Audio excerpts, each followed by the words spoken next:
बिस्मिल्लाहिर्रहमानिर्रहीम। आज की जो मेरी वीडियो का टाइटल है, इसमें हम बात करेंगे लेट ब्लाइट ऑफ पोटैटो कि जो पोटैटो की लेट ब्लाइट डिजीज़ है वो किस तरह जो है इन्फेक्शन काज करती है। इसके हम सिम्टम्स के बारे में, डिज़ीज़ साइकिल, इसकी एटियोलॉजी और डिज़ीज़ मैनेजमेंट के बारे में बात करेंगे।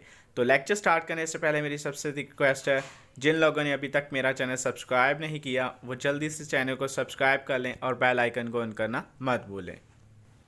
सबसे पहले हम बात करते हैं लेट ब्लाइट ऑफ पोटैटो। इसका जो कॉयल ऑर्गेनिज्म है वो फाइटोप्थेरा इन्फेस्टेंस है।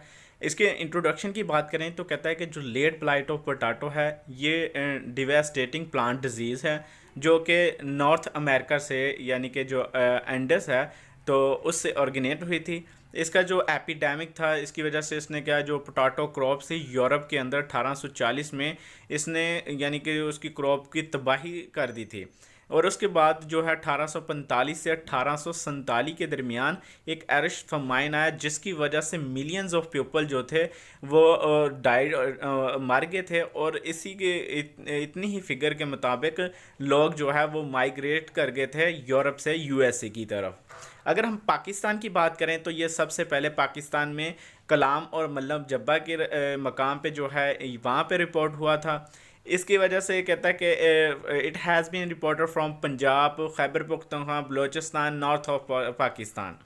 डिजीज़ कहता है कि जो है काज करता है लीजियो 75% जो है यील्ड लॉस काज करता है। और अगर स्वेयर केसेस हो तो इसकी वजह से पूरी क्रॉप की जो है डिस्ट्रक्शन कर देता है। अगर हम इंडिया की बात करें तो ये इंडिया में फ़र्स्ट टाइम 1880 में दार्जिलिंग डिस्ट्रिक्ट में फ़र्स्ट टाइम रिपोर्ट हुआ। तो ये तकरीबन जहाँ पे कूल या जो वेदर है, वेट वेदर है, वहाँ आज हर जगह पाया जाता है। और इंडिया में इसके जो लॉस है ब्लाइट की वजह से लॉसेस हैं वो 10 से 75% जो है इंडिया में इसकी वजह से लॉसेस काज होते हैं। अब हम बात करते हैं इसके सिम्टम की। कहते हैं कि जो लेट ब्लाइट है इसके जो सिम्टम्स हैं वो इसके लीफ पे भी हो सकते हैं, स्टेम पे भी हो सकते हैं और उसके ट्यूबर्स पे भी होते हैं। अगर हम बात करें कि लीव सिम्टम्स में तो सबसे पहले जब ये लीव के ऊपर आता है तो इसमें जो है ना पेल ग्रीन कलर के वाटर सॉक्स लीयंस बन जाते हैं जो कि इसके टिप के एजेस पे होते हैं। जो लोअर लीव्स होते हैं ना उसकी टिप के एजेस पे होते हैं। कहता है कि ये जो लीजन्स होते हैं ना यूजली टिप और मार्जिन ऑफ लीव्स के ऊपर होते हैं, लेकिन ये ज़रूरी नहीं है कि ये हमेशा वहीं पे होते हैं। उसके बाद कहता है कि जो लीयंस होते हैं वो क्या करते हैं अपना पेल ग्रीन होने की बजाय वो ब्राउन और पर्पलिश ब्लैक लीयंस में यानी कि चेंज हो जाते हैं। Which some time have a yellow halo, जिसमें सम टाइम इसके है येलो हैलो, इर्द गिर्द येलो हैलो रिंग बन जाती है। ये जो येलो हैलो कहता है कि always not present in late blight infection, ये लेट ब्लाइट इन्फेक्शन में ऑलवेज प्रेजेंट नहीं होता। अगर हम बात करें ड्यूरिंग ह्यूमिड कंडीशन की तो इसमें क्या होता है कि जो अंडर साइड लीव्स होते हैं वहाँ पे वाइट ग्रोथ हो जाती है माइसीलियम और स्पोर्स की। जो लीजन्स होते हैं ना वो अपीयर करते हैं पेटियोल्स और स्टेम पे as a black greasy areas. जो स्टेम पे होंगे सिम्टम्स स्टेम या पेटियोल्स पे, उन पे जो लीजन्स होंगे वो ब्लैक या ग्रेजी एरियाज होंगे। उसके बाद जो इन्फेक्टेड अब बात कर रहा है ट्यूबर्स की। अगर इन्फेक्टेड ट्यूबर होगा तो वहाँ पे क्या होगी, ब्राउनिश सरफेस होगी उसकी। इसके बाद हम बात करते हैं कि लीजन्स जो होते हैं ना वो स्टेम के ऊपर वो क्या करते हैं, वो स्टेम को ग्रीडल कर लेते हैं और जिसकी वजह से वो किल कर देते हैं फॉलिएज अबव द लीजन के उसके जो अबव फॉलिएज होते हैं उसको किल कर देते हैं। उसके बाद लास्ट में कहता है कि a field severely infected with late blight will give off a characteristic foul odor caused by the rapidly decaying potato tissue। अगर जो फील्ड है लेट ब्लाइट पोटाटो वाला स्वेली इन्फेक्टर है उसकी वजह से वो क्या होगा कि पोटाटो के जो टिश्यू है उसको रैपिडली जो है डिके करना शुरू कर देगा। इसके बाद हम बात करते हैं इसकी एटियोलॉजी की। कहते हैं कि जो लेट ब्लाइट ऑफ पोटाटो है इसका जो कॉयल ऑर्गेनिज्म है वो फाइटोप्थेरा इन्फेस्टेंस है जो कि पोटाटो के लिए और टमाटो के लिए ने जो फैमिली है उसके लिए उन पे जो डिजीज़ काज करता है। कहता है कि ये फंगस जो है ना ये विंड बोर्न होते हैं, इसमें स्पोरेंजिया वगैरह प्रोड्यूस होते हैं जो विंड की वजह से स्प्रेड होते हैं। Which are produce on branched hyphae that emerge from the stomata of infected leave in humid condition.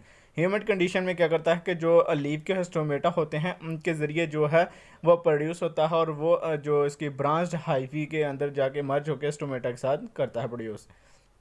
When the springer land on the new leaf surface that usually undergo internal जब वो जाके किसी नए leaf के ऊपर जाके attach करता है तो उसकी वजह से क्या होता है कि जो उसको प्रोटोप्लाज्म है ना वो प्रोड्यूस करता है मोटाइल यूनिन्यूक्लिएट जूस्पोर्स, जो कि लीफ का जो स्टोमेटा है उस वहाँ पाया जाता है। फिर वे क्या कहते हैं कि वहाँ पे उसको इंसिस्ट कर लेता है और वहाँ पे अपनी जर्मिनेशन जो है इन्फेक्शन की उसको इनिशिएट कर लेता है। Within the leaf the hyphae produce haustoria in the individual host cell, जो है इंडिविजुअल होस्ट सेल होता है वहाँ पे वो अपना हेस्टोरिया प्रोड्यूस करता है। सो कहता है कि जो फाइट ऑफ द इन्फेस्टेंस है वो ग्रो करना शुरू कर देता है इनिशियो एज अ बायोट्रोफ। जब वो इन्फेक्टेड टिश्यू हो जाता है तो वो डाई कर जाता है और फंगस देन जो है स्प्रेड हो जाता है through the leave as a necrotroph, वो एज अ नेक्रोट्रोफ जो है स्प्रेड हो जाता है। इसके बाद हम बात करते हैं इसके डिजीज़ साइकिल की। कहता है कि जो पैथोजन होता है वो इन्फेक्टेड, जो पैथोजन के इन्फेक्टेड ट्यूबर्स होते हैं वहाँ पे पाया जाता है। इसके जो माइसीलियम है वो स्प्रेड होते हैं tissue of tubers and shoot, ठीक है। उसके बाद after reaching aerial parts it produce sporangial force, जब वो एरियल पार्ट पे पहुंचता है वहाँ पे वो स्पोरेंजियल फोर्स वगैरह प्रोड्यूस करते हैं, जो कि स्टोमेटा के साथ जो स्टेम के स्टोमेटा वगैरह है लीव्स वगैरह के वहाँ पे उस अपने आप को इमर्ज कर लेते हैं और ईयर की वजह से जो है स्प्रेड हो जाते हैं। उसके बाद जो स्प्रिंजिया होता है ना, जब वो राइप पक जाता है तो they disperse by rain and land on wet potato, जहाँ या तो वो फिर बारिश की वजह से या फिर वो जहाँ पे पोटैटो वेट होगा जो पोटैटो के लीव्स या स्टेम वगैरह, तो वहाँ से वो जर्मिनेट करना शुरू कर देंगे और वहाँ पे इन्फेक्शन काज करना स्टार्ट कर देंगे। उसके बाद जो जर्म ट्यूब्स होते हैं ना वो क्या करते हैं, पेनिट्रेट कर जाते हैं जो लीफ के क्यूटिकल्स होते हैं और इंटर थ्रो स्टोमेटा, स्टोमेटा के थ्रू वो इंटर हो जाते हैं। उसके बाद जो अटैक करते हैं सेल के ऊपर उनको किल कर देते हैं और उनके जो डेथ होती है माइसीलियम के जो स्प्रेड कर जाती है फ्रेश टिश्यू पर। जब वो डेथ हो जाती है तो वहाँ से उसके जो माइसीलियम है वो फ्रेश टिश्यू पर जो है स्प्रेड कर जाते हैं। उसके बाद जो स्प्रिंजिया है वो वाश हो जाता है लीव्स के ऊपर से और जो है उसको वो जब वाश होता है रेन की वजह से तो वो सॉइल में चला जाता है। जो स्प्रिंजिया जू स्प्रिंजिया होते हैं वो एलेबोरेट कर जाते हैं sporangia under cool environment and presence of free water, वो कूल इन्वायरमेंट और फ्री वाटर प्रेजेंस की वजह से जो जू स्प्रिंजिया होते हैं वो एलेबोरेट कर जाते हैं।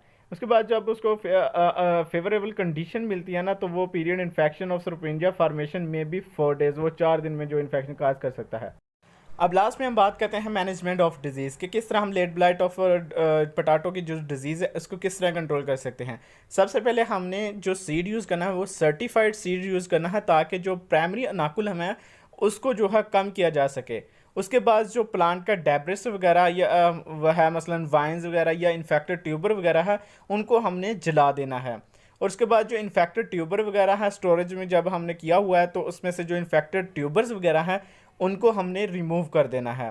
और उसके अलावा जो वॉलंटियर पोटैटो या टमाटो प्लांट्स होते हैं ना फील्ड के ऊपर उनको भी हमने जो है डिस्ट्रॉय कर देना है, निकाल देना है। और अगर हम फंजीसाइड की बात करें तो हमने उसके ऊपर प्रोटेक्टेंट फंजीसाइड यूज़ करनी है, मसलन मैनकोजेब हो गया जिसमें डाइथाइन M45 हो गए, एंट्राकनोल वगैरह, कैप्टन वगैरह, ये हमने जो है ना फंजीसाइड वगैरह यूज़ करनी है ताकि but stop two week before harvesting, हमने 2 हफ्ता पहले जो है हार्वेस्टिंग से इसको स्टॉप कर देना है। उसके बाद हम यूज़ कर सकते हैं रेडोमिल M278 ताकि इन कम्बिनेशन विद कॉन्टैक्ट फंजीसाइड, हमने फंजीसाइड के साथ कॉन्टैक्ट करके इसको यूज़ कर लेना है। इसमें बैसिलस स्ट्रेन है 018 जो इनहिबिट करती है growth of fungus in vitro form में, यानी कि फील्ड में वो इसको जो इसकी जो ग्रोथ है इसको इनहिबिट करती है। इस तरह हमने जो है high raising to about 10 to 15 centimetre height also reduce the chance of infection वगैरह।